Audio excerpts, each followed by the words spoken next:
안녕하세요. 김손사입니다. 오늘은 산업재해로 발목의 인대 파열, 발목의 골절 이러한 내용으로 해서 근제보험 보상에 대해서 문의하신 분이 있어서 그 부분을 갖고 한번 이야기를 해볼까 합니다. 자, 그럼 질문자분의 사연 한번 들어볼까요?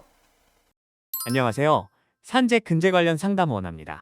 일단 산재 승인이 나서 치료 중인데요. 산재가 곧 종결됩니다. 건설 근로 중 다쳤고요. 발목 인대 파열 산재 75일 나왔습니다. 산재에서 요양비로 급여 부분이 환급이 되었고 비급여는 환급이 안 되는 것으로 알고 있는데 근제를 통하여 청구를 해야 하나요? 아니면 개인 실비 청구를 해야 하나요? 그리고 근제에서 장애인 실수익, 위자료, 비급여 치료 비용, 향후 치료비 이런 거는 언제 청구해야 할까요?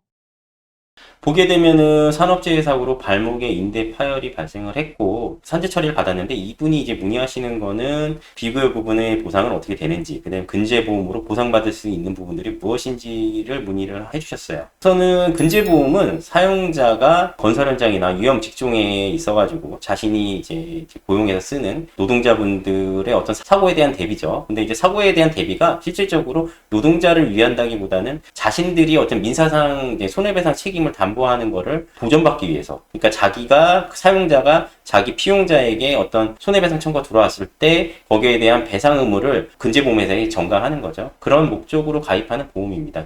이 보험 같은 경우는 아직까지 의무보험이 아니기 때문에 임의적으로, 그러니까 회사 사업주의 어떤 마음에 따라서 대기업이나 어떤 건설 공제조합이라던가 이런 데 가입을 해서 그 기간에 발생한 어떤 산업재해 사고에 대한 보상 책임을 이행을 하죠. 사용자 배상 책임이라고 하고요. 이제 문의하신 내용으로 다시 돌아가게 된다면 이제 비급여 부분을 문의하셨는데요. 비급여 부분은 산업재해보상보험법상 근로복지에다 보상을 안 하고요. 그래서 본인께서 이제 직접 사용자 회사 측에 청구를 하시든지 아니면 근제보험 회사에 나중에 청구를 하셔서 보상받을 수 있습니다. 실비 부분을 물어보셨는데요. 이제 산업재해보상보험법, 국민건강보험법상 적용이 안 되는 어떤 본인 치료비라던가 급여 부분은, 비급여 부분, 그런 부분들은 이제 실비 약관을 보시면 그 실비 약관에 정해져 있어요. 보험 계약 상품마다 차이는 있는데 본인 부담금의 뭐 40% 아니면 뭐 50% 이렇게 지급한다고 돼 있거든요. 그래서 그 내용 보시고 실비 청구하시면 그 부분은 그 비율만큼 보험금을 다시 실비 보험으로 처리받을 수 있으실 것 같고요. 근데 이분께서 이제 발목인대 파열로 문의하셨는데, 이거 오늘 얘기 드리는 건 산재 발목 골절도 동일합니다. 정확하게 어느 부위가 어떻게 파열됐다, 인대가 손상됐다 뭐 이런 내용은 없어요. 근데 이제 대부분 발목이 이렇게 파열됐다고 하면은 이제 발목이 있으면 이쪽 바깥 외복사뼈 있는데 이렇게 인대가 발이 꺾이면서 이렇게 많이 다치거든요. 정거비 인대라고 해서 거기가 좀 많이 손상되는데 그쪽이 아닐까 좀 생각이 들고요. 이 부분 같은 경우는 산업재해보상법상 장애급여에 해당되기 어렵습니다. 하지의 관절장애에 있어서 적용되는 게 8급, 10급, 12급 정도가 있는데 요즘에 산업재해보상보험법상 영구장애 부분에 해당되고 신체적 장애만 갖고 평가해야 되다 보니까 장애급여에 해당 사항은 없을 것 같고, 잘하면 14급 통증장애에 적용될 수 있을 것 같고요. 그래서 만약에 장애급여도 없고 뭐 수술을 하셨다고 하시면 이제 근지보험에서 청구할 수 있는 부분들이 장애 일시수익이랑 위자료랑 어떤 그 흉터 부분에 대한 향후 치료비, 그 다음에 본인께서 이제 납부하신 비급여 부분 다 처리는 가능한데 보상의 범위가 그렇게 크진 않아요. 만약에 현재 산업재해보상법상 장애급여 뭐 14급이라도 처리됐다면 또 거기서 장애급여가 공제되고 나머지 차액 부분만 이제 처리되는 거다 보니까 더 적겠죠. 우선은 이분이 다친 부분은 한시장애 부분에 해당될 것 같고요. 물론 이제 수술했냐 안 했냐 또 파열의 정도에 따라서 내용은 틀려져요. 근데 이 내용만 갖고는 솔직히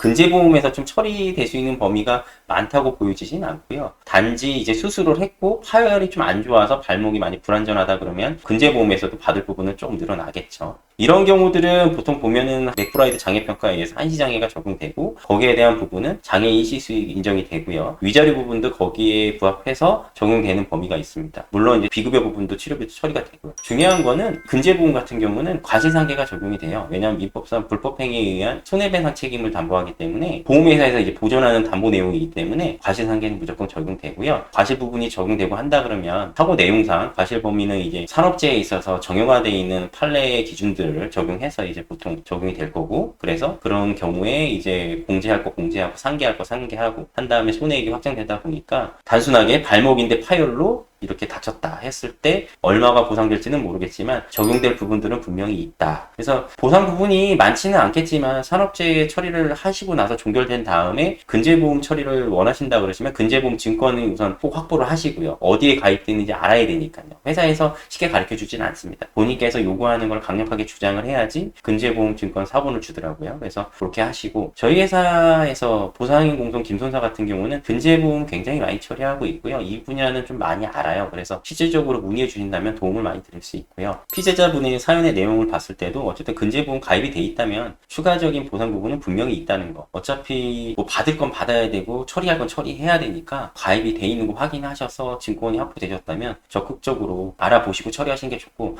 그리고 마지막으로 또 한 가지 말씀드릴 거는 근제보험은 우리 피해자분들, 그러니까 산업재해를 입으신 분들이 처리를 할 수 있는 그런 어떤 보험은 아니에요. 교통사고 같은 경우는 정형화되어 있는 내용들이 있고 보험회사 담당자가 적극적으로 합의를 하려고 노력하기 때문에 이렇게 정보를 많이 검색해 보면 많은 내용들이 있어서 본인의 노력하에 이렇게 처리를 할 수 있는 내용들이 많이 있지만, 근제보험은 산업재해보상보험법에서 받은 거를 공제하고 나머지 부분은 이제 근제보험회사에 처리를 해주다 보니까 과실이라던가 당사자의 어제 전체적인 신체적 훼손 상태에 대한 보상 범위, 손해액을 이제 먼저 결정을 해야 되다 보니까 그런 부분들은 본인들께서 뭐 아무리 좀 잘 아신다고 해도 실질적으로 좋게 잘 처리가 되진 않습니다. 뭐 많은 선례에서 본인들이 하시다가 도저히 안 돼서 이제 이렇게 다시 위임하셔서 처리받는 분들이 있는데, 그렇게 되시면 또 저희가 처리하기 굉장히 어렵거든요. 그래서 처음부터 문의하셔서 정당하게 처리를 받는 게 좋은 방법이라는 거 하나 말씀드리고요. 오늘은 이렇게 근제보험, 그러니까 산업재해보상보험법에서 적용되고 그 다음에 근제보험이 어떻게 처리되는지, 어떻게 보면 근제보험에서 경미한 사고에 해당되는데요. 이런 부분들도 보상받을 범위는 있을 수 있다는 거 한번 얘기해 보는 거고요. 근제보험 관련해서 저희가 많이 처리하고 있으니까 문의사항 있으시다면 부담 갖지 마시고 편하게 카카오 상담이라든가 문의하셔서 좋은 해안 찾아가시기 바랍니다. 오늘의 보상인 공상의 영상은 여기까지 하고요. 다음에 또 이렇게 실질적인 사례를 갖고 더 좋은 알찬 내용으로 찾아뵙겠습니다.